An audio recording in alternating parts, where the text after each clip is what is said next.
pag-aaral ng isang ama sa kanyang anak at kung paano binago ng Diyos ang kanilang buhay. Tinatalakay ng istorang ito ang kahalagahan ng isang haligi sa buhay ng kanyang urito-ito. Ihanda po natin ang ating dalawang tenga, dalawang mata, tigit sa lahat ang ating puso sa madamdaming mensahe ng maikling istorang ito.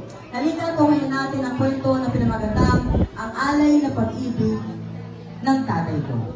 Magsisimula ang kwento sa loob ng paaralan. Isang normal na araw lang naman yon sa loob ng silid-aralan, ang mga bata nang biglang tumunog ang hudyat na yun, natapos na ang klase ng mga mag-aaral. Nagsilabasan ng mga estudyante at sa kanilang paglabas ay may nakita silang bata na nakaupo. Guys, tingnan niyo yung bata, mag-isa lang siya, nakakawa. Tara, pulihin natin. Bakit yun yung tsura mo, makakapulube? Oo nga, tsaka tingnan mo yung tsura mo, parang di ka naliligo, kadiri. Umalis ka nga dito. Tara na guys, alis na tayo dito. Nakita ni Mang Arnel ang anak sa kasalukuyan noong nasa labas ng paaralan at dali-dali niya itong nilapitan. Ngunit umiwas ang bata at tumakbo papalayo sa kanyang ama. Sakto namang nandoon ang mga katrabaho ng ama at nilapitan siya ng mga ito. Arnel, ano bang ginagawa mo? Magtatrabaho na tayo, baka di tayo pasurin ni boss mo. Oo nga pala sa akin ngayon. Tara, magtrabaho tayo. Dali-dali pumunta si Mang Arnel at ang kanyang mga kasama sa kanilang pinagtatrabahuan at kinausap ang kanyang mga katrabaho tungkol sa sahod. Sahod pala ngayon. Mamaya, mauna na akong uwi sa inyo ha. Para hindi ko lang masarap na pagkain mo anak ko. Grabe no, may talaga ni mga Arnel. Kaya nga. Sa gitna ng kanilang pag-uusap ay biglang dumating ang kanilang foreman. Hindi na si Coleman, papasurin na tayo. Maganda nga po, narito ang iyong sahod. Dali-dali nagpaalam si Mang Arnel sa kanyang mga katrabaho na mauuna na raw at mayroon pa siyang bibilhin.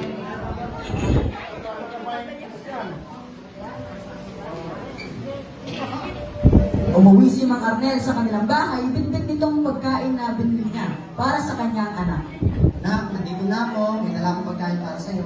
Ano to, hindi nga ako nagugutom eh. Hindi ka nga nakakatindi. Biglang tinapon sa sahig ng anak ang dalawang pagkain at biglang umalis. Naiwan si Mang Arnel na nakatayo at umiiyak sa ginawa ng kanyang anak. Ang anak ay nagtungo sa lugar na alam niyang siya'y masisiyahan. Nagsugal, naglasing, nagitik ng sigarilyo at lahat na ata ng masamang gawain ay nagawa niya. Nagsaya sila ng tuluyan kasama ang mga barkada.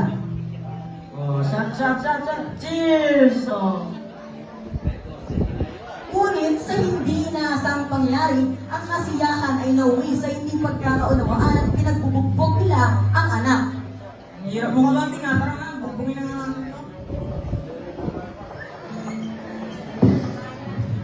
Iniwan nilang nakahandusay ang anak sa gilid ng daan na naiiyak sa sobrang sakit ng kanyang katawan. Gusto ko nang pizza kay tatay. Gusto ko nang humingi ng tawad. May mga grupo ng kabataan na naghahayag ng salita ng Diyos. Di kalaunan ay natunaw nila ang anak na nakahandusay sa daan. Tara, saan naman tayo pupunta ngayon? Kaya ulit ka na magagawa. Uy, tignan niyo yung bata, kawawa, tulungan natin. Okay ka lang ba? Hindi po. May problema ka ba?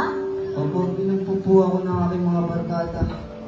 Gusto mo bang sumama sa amin para makinig ng salita ng Diyos? Pero bago yan, parang kailangan mo munang malunasan. Tara, dito muna tayo sa gilid.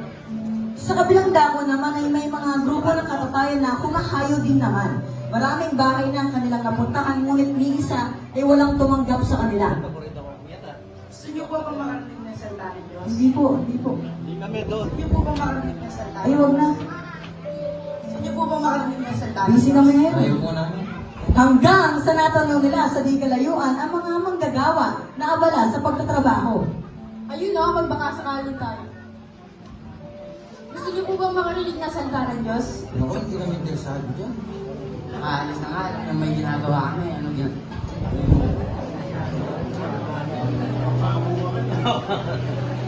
Para saan po ba yan? Sa Panginoon po. Sige, gusto ko makarinig ng salita ng Diyos. Rao po tayo. Si Tatay Arnel at ang anak ay parehong nabahagian ng salita ng Diyos. Amen. So, kita Kita-kita tayo sa Sunday, umattend kayo. Umuwi sa bahay ang dalawa at sa pagkakataong ito ay humingi ng tawad ang anak sa kanyang tatay. Ay, patawarin mo ako tayo kung hindi ako naging mabuti ng anak. Anak, pinapatawad na kita. Harap naman ang mahal na mahal kita. Ang pagmamahal ng isang tatay ay hindi matutumbasan. Simula noon ay nagpatuloy sila sa pagdalo sa gawain ng ating Panginoon. Ikaw ako, mahal niya Kristo, sa pag-abot mo ng kamay, hindi mo ay natatanaw, nadarama ko ng unay, na ikaw ako ay mahal na. Happy Father's Day sa lahat ng katatayan. We love you and God bless you. Sa Diyos ko ang kapulihan. Ngunit nga na sa Diyos lamang ang pinakamataas na kapulihan. At narito ang mga karakter na gumanap sa storya. Mga grupo ng pag-aaral.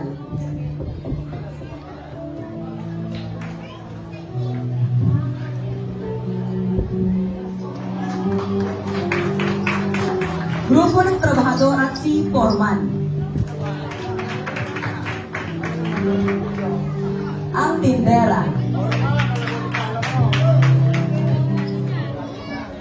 Mga kabataang nalulong sa masamang gawain.